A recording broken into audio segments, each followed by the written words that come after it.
Pourquoi le Sukhoi 47 a les ailes à l'envers? On vous présentait dernièrement l'utilité de l'angle de flèche ou cette inclinaison des ailes vers l'arrière qui permet aux avions de voler plus vite.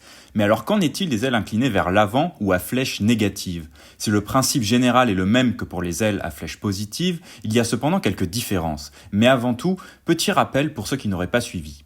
La flèche permet de diminuer la composante de l'écoulement de l'air à l'origine de la force de portance, celle perpendiculaire au bord d'attaque. Cette composante peut être à l'origine d'ondes de choc qui viennent augmenter drastiquement la traînée de l'avion. Ajouter un angle de flèche permet de réduire cette composante perpendiculaire et ainsi retarder la création des ondes de choc permettant à l'avion de voler plus vite. La différence principale avec une flèche négative se fait au niveau de la manœuvrabilité de l'avion. Sur une aile à flèche positive, la composante secondaire, celle qui est parallèle au bord d'attaque, vient faire circuler l'air de l'emplanture de l'aile vers son extrémité, là où se trouvent les ailerons. Cela a tendance à faire décrocher le bout d'aile avant l'emplanture, ce qui engendre une perte de contrôle de l'avion sur l'axe de roulis.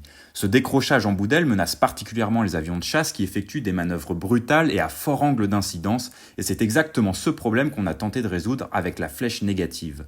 Grâce à ce type d'aile, l'écoulement parallèle au bord d'attaque part cette fois-ci du bout d'aile vers son emplanture, ce qui a pour effet de favoriser la génération des ondes de choc au niveau de cette dernière plutôt qu'en bout d'aile, et donc de la faire décrocher avant les ailerons, permettant de garder le contrôle de l'avion.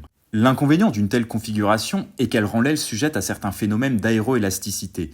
En effet, lorsqu'on va tirer sur le manche de l'avion, les bouts d'aile se tordent vers le haut, augmentant l'angle d'attaque en bout d'aile et donc la portance sur cette portion de l'aile, ce qui vient la tordre encore plus, une sorte d'effet boule de neige.